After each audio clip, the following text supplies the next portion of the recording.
Next, let's meet Antoine Bunel, a food content creator from France who has garnered many likes from Chinese fans. How can food bridge cultures and break barriers? Let's take a listen. So Antoine, tell us a bit about yourself. How did you get started as, of course, a food lover, a chef, a connoisseur, and then now a social media influencer that is gaining a lot of popularity and notoriety in China? I was born in the south of France. I grew up studying science, but I always had a passion for cooking. So after many years working in London, in the UK, in media, global media, and working also a bit in New York, I arrived in China because I met a Chinese woman in London who became my wife. And I always had a passion for several things. In this society where sometimes young people dream of becoming an influencer, I never dreamt to become an influencer. I had passions and a set of skills that allowed me to become an influencer. One, I was always passionate about China. Two, I was always passionate about cooking. And three, I've worked in media and communication video for many years. And it's the combination of these things that allowed me to now become an influencer in China for several years. What do you think are the commonalities between the Chinese fine dining and the French fine dining? Because many argue that there's this common passion for food that really connected the Chinese and the French. Yes, the Chinese often like to say 民以食为天, which translates as we live for food, the people live for food. And it is true that China and France both share a huge passion for food. It is true. There are differences in terms of the way we eat and the way we consume products. But also I see China has modernized a lot, and that comes with good things and perhaps challenges as well in terms of health. My mission is to promote healthy eating. Do you focus and specialize on cooking French food or fusion food? What is it? Very interesting question.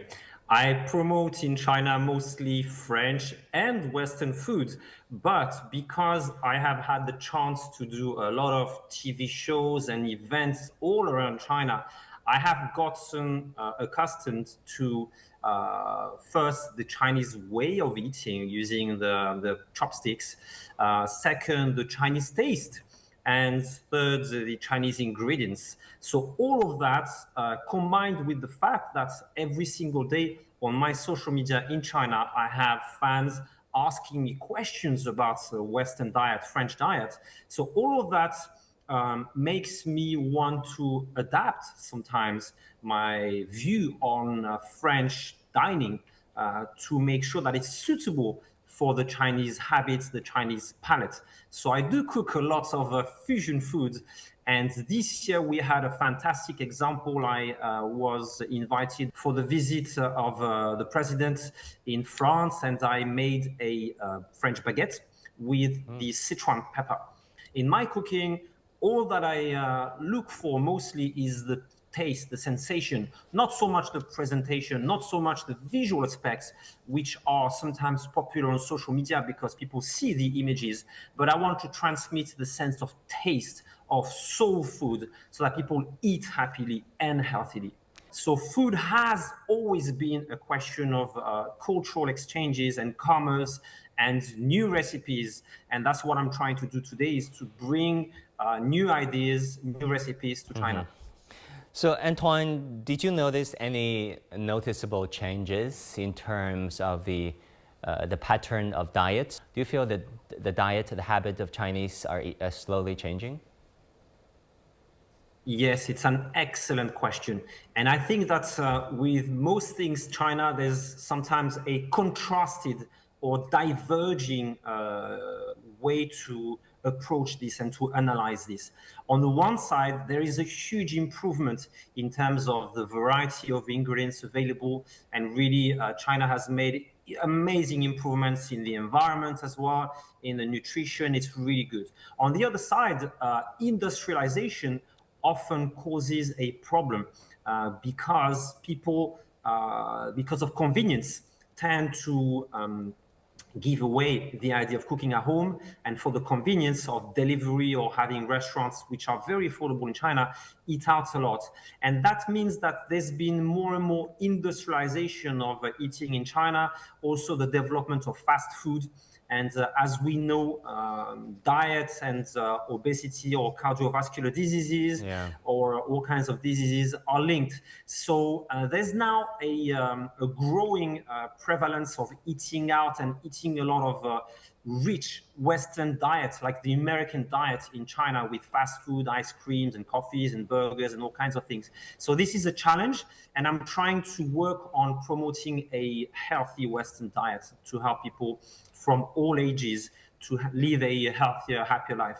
How would you tell your Western friends about the richness and the diversity of the Chinese diet, as an increasing number of international travelers are rushing to China these days? I am a foodie. Before all, I love food. And one of the reasons, the many reasons why I love being in China, is the variety of food is absolutely incredible. In my 12 years here, I have shot videos and done events all over China. And to this day, I pretty much every time discover new dishes. The variety probably, without a doubt, surpasses all of the food that we have in France and probably even in Europe combined.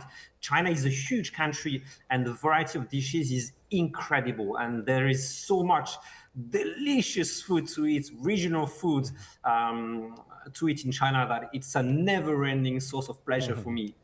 Okay, as a native of Shandong province, born and raised, where I spent the first 18 years, I've got to ask you this question.